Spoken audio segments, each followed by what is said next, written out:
I've now changed to another heart to show you the crucial antero-inferior walls of the oval fossa and its relationship to the triangle of Koch.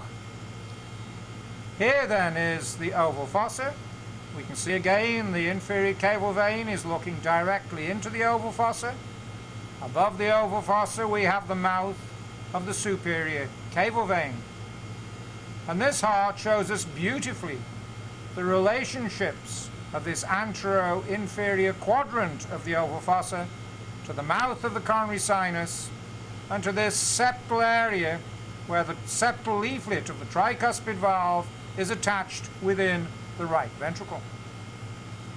Previously we thought that this area was an atrioventricular muscular septum, but now we know it is the area where the thin atrial wall, as you see here in this divided area, overlaps the crest of the ventricular myocardium, and all the way forward in this area the fat of the inferior atrioventricular groove interposes between the atrial wall and the underlying ventricular septal area.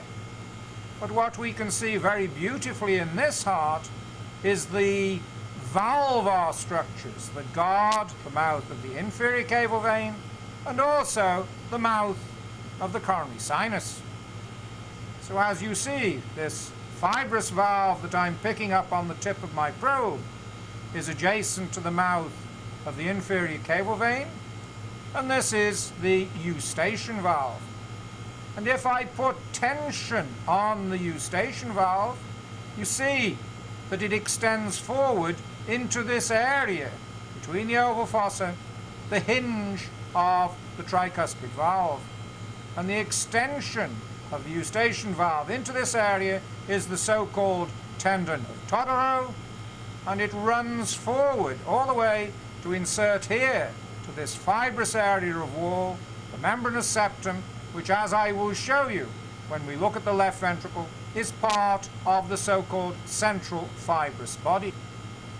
We can then make a triangular area between the attachment of the tendon of Todaro, the hinge of the septal leaflet of the tricuspid valve, and this inferior part of the tricuspid vestibule, into which we see opening the mouth of the coronary sinus. And this triangular area is the triangle of Koch. And I'm going to come back to the triangle of Koch to show you the importance of this area in recognizing the location of the atrioventricular node. But before we leave this particular specimen, I'd just like to show you one other important right atrial feature, and that is this flap.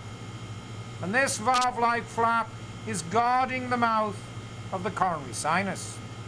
This flap is the Thebesian valve, and as you see directly beneath the Thebesian valve we have this deep recess in the inferior wall of the right atrium.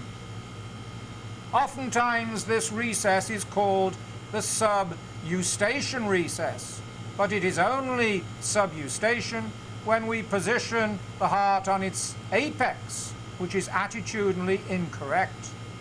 When we position the heart correctly, so that the apex of the triangle of Koch is pointing superiorly, then as we see, the recess is directly beneath the coronary sinus, and so should rightly be called the sub-Thebesian recess.